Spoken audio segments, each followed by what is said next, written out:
So back on time, if you put that kid in the trunk and you use no force, and then you drive, because all the women were driving, that's why I'm going to specific. You're going to get 3 charges that are, I think the reckless endangerment, I think is a class C.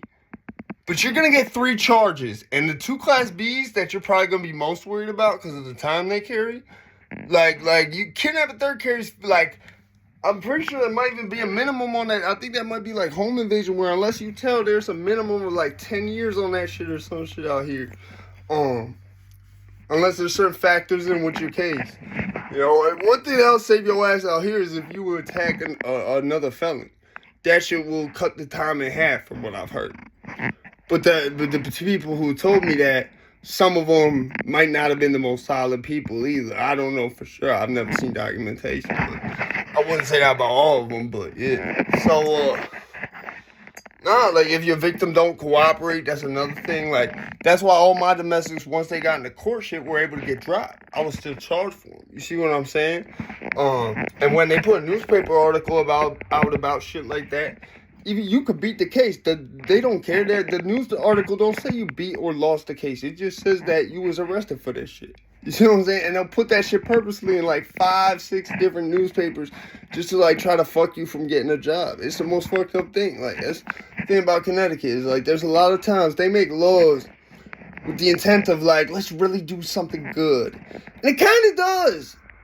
But it's like it does too much at the same time. So let's say, so you gonna get them 2 shits and reckless endangerment of a minor, which is automatically gonna get your kid. The moment someone sees that your kid is now in state custody, okay? No, excuse me. It's gonna be, they're gonna try to place it with a family member, or him or her with a family member first. You know what I'm saying? Because what they have out here is DCF, not CPS. Which is, instead of going straight to a group home like with CPS, they want to place it with a family member because it's Department of Children and Families. I went to college to be a social worker. Don't ask why I got that whole breakdown of that shit. I didn't even succeed at that class. I dropped the fuck out. But yeah, you know, I learned a lot of shit. That's all I can say. So like, just understand, if you do it with completely not doing anything else, bro, your kids is gone for at least 20 years, regardless if you maintain custody or whatever, because you're going to go to prison for like, at least with a squeaky clean record, like 10 to 20 for all of them. They're going to be like, we're going to give you 15 flat. You blow trial, you're going to get like 50 consecutive. Like between your 35, look what all the shit you're fighting. You see what I'm saying? Like, if you put your kid in the trunk, they're going to know you put your kid. There's going to be some evidence of that. They're not just going to come get you for that off hearsay. Trust me. They might come talk to you off hearsay, but upon seeing nothing's on, they're going to leave. You know? So, you gotta understand, man, this shit's weird.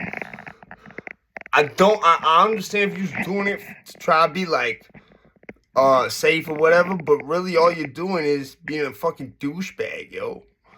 I ain't gonna speak on my experiences with people being put in trunks. Just understand, like, there's like a certain connotation with things that pop in my head, and none of them involve loving your children, okay? So like I said, just if you do it without any actual abuse of any other nature involved, you're doing at least 10 to 25 years, bro, between 3 charges. You see what I'm saying? Don't put your kids in the trunk. And if you do what that one woman in Texas was doing down Houston, saying, why is it Houston? Who was like really getting wild and shit? Yeah, she all set. And down there they got CPS, which I feel bad for that kid, because that means she's not going to be with a family member. Because they view it as the parent, the abuser, can get back through the family member into contact with. You see what I'm saying? That's why this is the difference. But yeah. Alright, man. Like I said, 10 to 25 years if you don't hit the kid or do anything else of an abusive nature. And the lessest of your charges is going to make sure you never work again. Bro, trust me. You are going to get endangerment of a minor, there's so many jobs that will not have nothing to do with just that specific. They'll take a rapist and they won't take, if you did, it's like the same shit. If you was a pedophile, a lot of times places won't take pedophiles. Some places will. This shit with the endangerment of minor, like this shit is looked at worse than any other charge that people have like told me this. For whatever reason, it's worked out even worse than pedophile shit, but from a employer perspective. I don't know why.